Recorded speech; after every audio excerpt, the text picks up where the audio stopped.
10 साल से इस देश में बीजेपी का शासन है। इसने पूरे देश में भय का वातावरण निर्माण किया है। सरकारी संस्थाओं का दुरुपयोग किया है। इसको रोकने के लिए कांग्रेस की घोषणा पत्र में क्या आश्वासन दिया है? आज हमारे देश में ये सबसे बड़ा चिंता का विषय है कि हमारी लोकतांत्रिक संस्थाएं अपना काम नहीं कर रही है। लोगों का भरोसा उन पर से उठ रहा है। हमारा लोकतंत्र बचेगा नहीं बचेगा, संविधान बचेगा नहीं बचेगा, ये भय मन में पैदा हुआ है। इसके पीछे का एकमात्र कारण है कि जो बीजेपी का गए 10 सालों का शासन रहा है, उसने सभी सरकारी तंत्र का बड़े पैमाने पर दुरुपयोग किया है, कानून का दुरुपयोग किया है और इसे रोकना अनिवार्य है। ये जो 2024 का चुनाव है, ये सीधा-सीधा संविधान बचाओ, लोकतंत्र बचाओ ये चुनाव रहा है और इसलिए इसके बारे में ठोस निर्णय कांग्रेस ले और अपने घोषणा पत्र में उसे प्रतिध्वनित करे, इसकी बहुत आवश्यकता थी। संवैधानिक न्याय इस हेडिंग के अंतर्गत उन्होंने कुछ आश्वासन दिए हैं। कांग्रेस शुरुआत में ही वादा करती है कि वो भारत की जनता को भय से मुक्त कराएगी। कांग्रेस ये भी आश्वासन देती है कि मीडिया की पूर्ण स्वतंत्रता, भाषण की और अभिव्यक्ति की स्वतंत्रता बहाल करेगी। अब मीडिया की स्वतंत्रता बहाल कैसे करेगी, ये मेरे समझ में नहीं आ रहा है, क्योंकि आज का मीडिया तो बिका हुआ मीडिया है, खास कर जो मेन मीडिया माना जाता है, मेन स्ट्रीम मीडिया माना जाता है। और स्वतंत्रता बहाल करेगी, इसका मतलब क्या होगा? जो बिकाऊ लोग हैं, वो कैसे स्वतंत्र होंगे? जो लोग ऑलरेडी स्वतंत्र हैं, उनको कानून का डर नहीं होना चाहिए। कानून ने उन्हें तकलीफ नहीं देनी चाहिए। लेकिन जो बिकाऊ है, उनको भी उसका फल तो मिलना चाहिए ना। तो उसके बारे में क्या करेगी, ये यहां नहीं कहा गया है।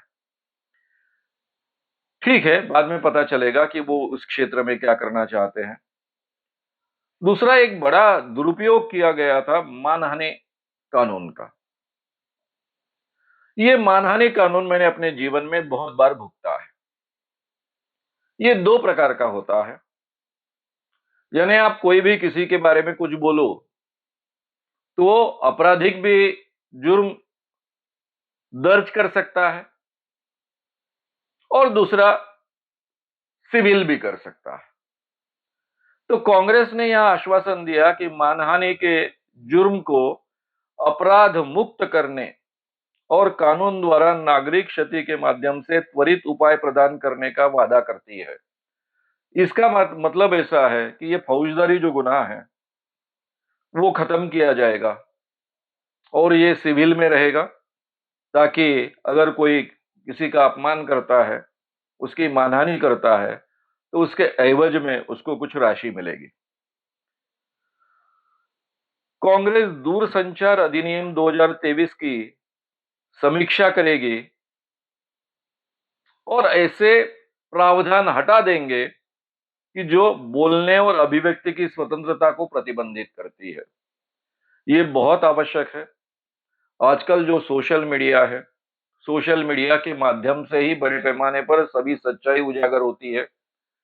उस पर कुछ नियंत्रण की तो आवश्यकता पड़ेगी, क्योंकि आप कुछ भी अफवाह फैलाएं, ये तो अधिकार नहीं होना चाहिए।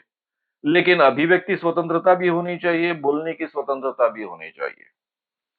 जो हमारे संविधान ने हमें अधिकार दिए हैं, उस मर्यादा में हर एक को अभिव्यक्ति की स्वतंत्रता मिले, बोलने की स्वतंत्रता मिले, ये आश्वासन वो देते हैं, उसमें बदलाव करने की बात करते हैं। कांग्रेस ये भी कहती है कि निजता के अधिकार में हस्तक्षेप करने वाले सभी कानूनों की समीक्षा वे करेगी और निजता के अधिकार बनाए रखेगी। ये भी बहुत महत्व की बात है। लोकतांत्रिक व्यवस्था में निजता का अधिकार हमारा मूलभूत अधिकार है और वो पूरी तरह से अबाधित रहना चाहिए, यह आश्वासन कांग्रेस ने दिया है। हर एक को अपना संगठन बनाना, शांतिपूर्वक एकत्र आना और अपनी डिमांड आगे रखना, ये लोकतांत्रिक अधिकार है। ये लोकतांत्रिक अधिकार जब तक शांतिपूर्वक काम करता है, तभी संविधान ने हमें ये अधिकार दिया है। इसको बनाए रखने का आश्वासन कांग्रेस देती है। एक बहुत महत्व की बात कांग्रेस ने कही है। आजकल हमारे यहाँ हमने क्या पहनना चाहिए, क्या नहीं पहनना चाहिए, क्या खाना चाहिए, क्या नहीं खाना चाहिए, इसके बारे में काफी चर्चाएं होती है। चर्चा तक तो ये बात ठीक है, ये लोकतांत्रिक विचारों के आदान प्रदान का हिस्सा हो सकता है, लेकिन उस ढंग के कानून बनाए जाते हैं। जहां कानून भी नहीं है, वहां केवल गुंडागर्दी के आधार पर लोगों पर ये बातें थोपी जाती है कि आपने ये नहीं खाना चाहिए, आपने वो नहीं खाना चाहिए, आपने ये पहनना चाहिए, नहीं पहनना चाहिए। कांग्रेस यहां वादा करती है कि कांग्रेस भोजन और पहनावे, प्यार और शादी और भारत के किसी भी हिस्से में यात्रा और निवास की व्यक्तिगत पसंद में हस्तक्षेप नहीं करेंगे। सभी कानून और नियम जो अनुचित रूप से हस्तक्षेप करते हैं, उन्हें रद्द करेंगे। ये जो हमारे यहाँ लव जिहाद नाम का प्रकरण बड़े पैमाने पर फैलाया गया, अरे भाई, आप लोकतांत्रिक देश में रहते हो। हर व्यक्ति को किसी से प्रेम करने का, दूसरे व्यक्ति से प्रेम करने का अधिकार होना चाहिए। कानूनन वो है, अगर उसने एक बार अपनी उम्र 18-21 साल की पूरी की है तो, चाहे वो किसी जाति का हो, चाहे वो किसी धर्म का हो, चाहे वो किसी लिंग का हो, वहां हस्तक्षेप करने का किसी को अधिकार नहीं हो सकता है। ये तो वही पुरानी बात हो गई ना, कि मनुस्मृति में कहा गया है कि आप अगर जन्म से ब्राह्मण हैं, तो आप किसी भी वर्ण के स्त्री के साथ में शादी कर सकते हो। ब्राह्मण व्यक्ति ब्राह्मण स्त्री के साथ शादी कर सकता है, क्षत्रिय स्त्री के साथ शादी कर सकता है, वैश्य स्त्री के साथ शादी कर सकता है, शूद्र स्त्री के साथ शादी कर सकता है। लेकिन कोई शूद्र ब्राह्मण स्त्री के साथ में शादी करेगा तो ये सबसे बड़ा पाप है। क्षत्रिय स्त्री से शादी करेगा तो उससे छोटा पाप है। वैश्य स्त्री से शादी करेगा तो उससे और छोटा पाप है, लेकिन पाप। और ब्राह्मण स्त्री के साथ शादी करेगा तो सबसे बड़ा पाप। इसलिए शूद्र ने शूद्र स्त्री के साथ ही शादी करनी चाहिए, लेकिन ब्राह्मण ने चारों वर्णों के स्त्रियों के साथ शादी करने का उसको अधिकार है। यही बात इनडायरेक्टली लाना चाहते हैं ना हम इस देश में फिर से। ये लोकतांत्रिक अधिकार में ये चीजें बिल्कुल गवारा नहीं है, एक्सेप्टेबल नहीं है, स्वीकारणीय नहीं है। और फिर कांग्रेस इसी बात का वादा करती है कि वो किसी भी इन चीजों में हस्तक्षेप नहीं करेगी। दूसरी महत्व की बात उन्होंने कही है, हमारे मोदी जी ने जब 2014 में संसद में प्रवेश किया था, तो उन्होंने संसद के सीढ़ियों पर माथा टेका था। तभी मेरा माथा ठनका था। मोदी जी ने इधर माथा टेका और मेरा माथा ठनका। मतलब जो व्यक्ति माथा टेकता है, आज तक किसी प्रधानमंत्री ने माथा नहीं टेका। पंडित जवाहरलाल नेहरू पहले प्रधानमंत्री थे, तब से लेकर किसी प्रधानमंत्री ने यह काम नहीं किया। अटल बिहारी जी ने भी नहीं यह काम किया। इसका मतलब ये व्यक्ति संसद की गरिमा कायम रखने वाला नहीं है। और वैसे ही हुआ। संसद को उन्होंने 10 साल के अंदर एक केवल तमाशा बना के रखा। ना किसी बिल पर ठीक ढंग से चर्चा होती है, ना विरोधियों को ठीक ढंग से बोलने दिया जाता है। जब चाहे तब विरोधी एमपीज को सस्पेंड किया जाता है, जब चाहे तब संसद को रोक दिया जाता है। भाई, संसद में ये सब लोग एमपीज कर चुनकर भेजे जाते हैं, इसलिए कि पूरे देश का शासन सुचारू रूप से चले, उनका अंकुश हो, सरकार पर भी उनका अंकुश हो। उन्होंने अपने एरिया की बातें संसद में लोगों के सामने रखे, बाकी एमपीज और सरकार के सामने रखे और सरकार उसका विचार करे और उस ढंग के निर्णय ले। कानून बनाए। कानून बनाने से लेकर तो अपनी समस्या रखने तक हर चीज को पूरी तरह से ध्वस्त कर दिया गया था। और कांग्रेस यहां वादा करती है कि वो 100 दिनों तक संसद चलाएगी, जो हालांकि आज तक की परंपरा रही है। 365 दिन एक साल में होते, उसमें कम से कम 100 दिन संसद चलनी चाहिए। तो वो वादा पूरा करने का वो कहती है और सभी पार्टियों के मत प्रदर्शन को स्थान दिया जाएगा और उनके चर्चाओं का आदर किया जाएगा, ये भी आश्वासन देती है। सबसे महत्व की बात उन्होंने जो आश्वासन दिया वो है चुनाव प्रक्रिया के बारे में। आज ईवीएम के बारे में हमारे सबके मन में बहुत शंका है। सही माने में यह सरकार चुनकर आती है, लोगों के वोट प्राप्त कर कर चुनकर आती है, या ईवीएम मशीन की गड़बड़ी के माध्यम से चुनकर आती है। हालांकि इंडिया गठबंधन ने एक डिमांड की थी कि भाई ईवीएम बंद करने के लिए हम नहीं कह रहे। वैसे भी सुप्रीम कोर्ट के निर्णय के बाद 2019 के चुनाव में हर ईवीएम मशीन के साथ में वीवीपैट की मशीन जोड़ी गई है। यानी जब भी कोई मतदाता बटन दबाता है मत देने के लिए, तो उसकी गणना जैसे ईवीएम में होती है उसी ढंग से पर्ची निकलती है उसके सिंबल। तो इंडिया गठबंधन ने कहा था कि ये जो पर्ची निकलती है, जिस सिंबल को हमने वोट दिया है वो सिंबल हमें देखने को मिले, हम बाजू के बक्से में वो डालेंगे और पर्ची की भी गिनती हो और ईवीएम पर जो गिनती हुई है दोनों का मिलान। ये बहुत ही जायज और रैशनल डिमांड थी। 28 पार्टियों ने ये डिमांड की थी। उसके लिए 2 महीने से ज्यादा से वो डिमांड कर रहे थे, समय मांग रहे थे, लेकिन इलेक्शन कमीशन ने बिल्कुल इसके लिए मिलने तक का समय नहीं दिया। ये बहुत ही दंडनीय अपराध है। हालांकि इलेक्शन कमीशन के जो भी है उनके प्रति अगर सरकार बदलती है तो सीधा सीधा अभियोग चलना चाहिए, फौजदारी गुनाह उन पर दायर होने चाहिए, वो इसके हिस्सेदार है कर क्योंकि वो ज्यादा मिलने के लिए तैयार नहीं होते, डिमांड सुनने के लिए तैयार नहीं होते। ये उनका कर्तव्य है, क्योंकि इलेक्शन कमीशन पर यह जिम्मेदारी सौंपी गई है कि लोगों का विश्वास रहे, इस ढंग से उन्होंने चुनाव की प्रक्रिया पूरी करनी चाहिए। ये चुनाव पारदर्शी लोगों को रखनी चाहिए, लगने चाहिए, लोगों का उस पर विश्वास होना चाहिए। ये विश्वास कायम करना ये उनका अधिकार नहीं है, कर्तव्य है। इसके बावजूद उन्होंने ये बातें सुनी नहीं। ये आश्वासन यहां पर अभी दिया गया है। अब ये आश्वासन क्या है? जो इंडिया आघाड़ी ने डिमांड की थी वही आश्वासन दिया गया है कि हम इलेक्शन इस ढंग से कंडक्ट करेंगे कि हर मतदाता को उसने जिसे वोट दिया है वो वीवीपैट की पर्ची उसको देखने को मिलेगी, वो पास के बक्से में उसको डालेगा, वीवीपैट की भी गिनती होगी, ईवीएम की भी गिनती होगी और दोनों का मिलान होगा।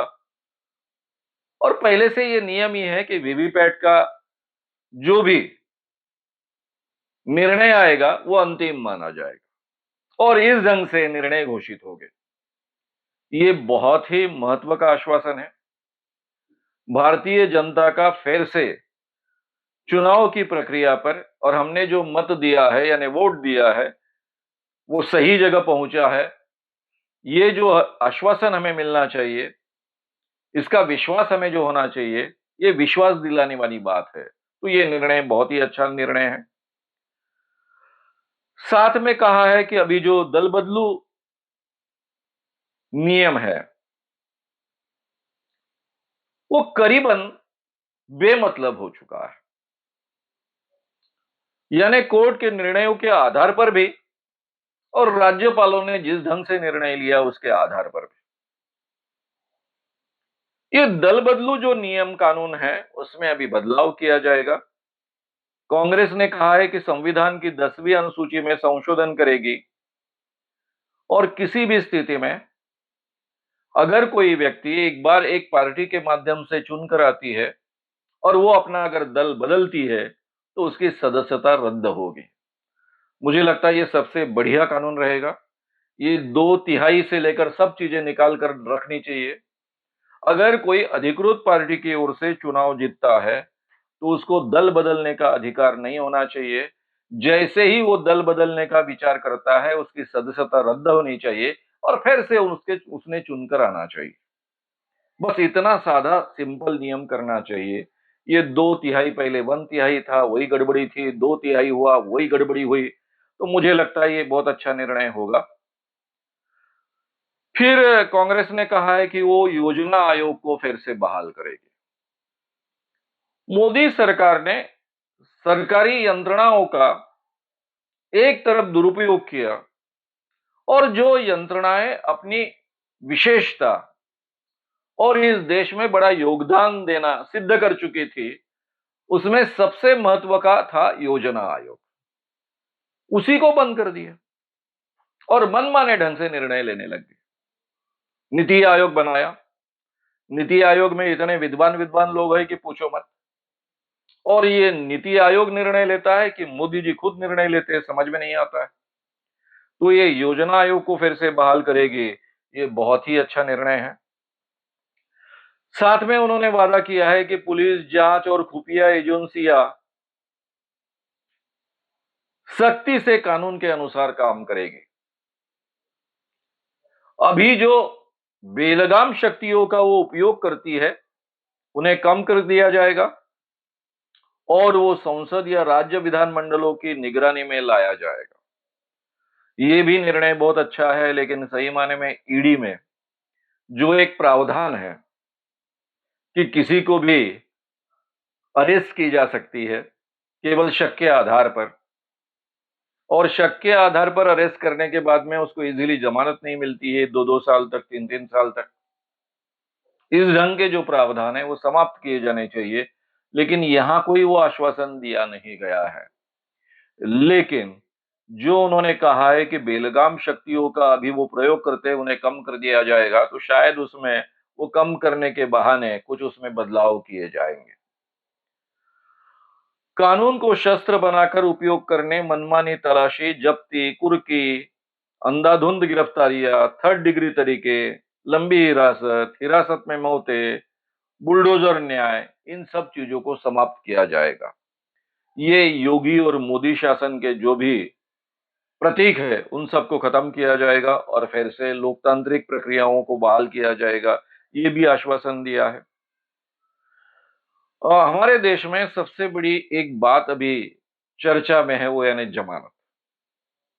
दो कानून ऐसे हैं भारत में, एक ईडी और दूसरा यूएपीए, जिसमें जमानत करीबन नहीं मिलती है। और दोनों कानूनों में सबसे बड़ी गलती यानी गड़बड़ी है कि कोई भी प्रूफ नहीं चाहिए।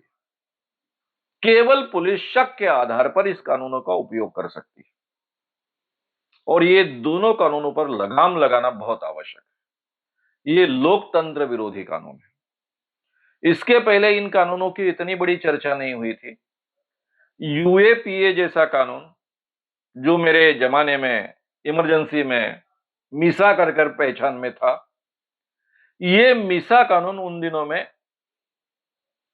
जो लोग आर्थिक दुर्व्यवहार करते थे, जिनको हमें अंडरवर्ल्ड नाम से हम पहचानते थे, उनके लिए लगाया जाता था।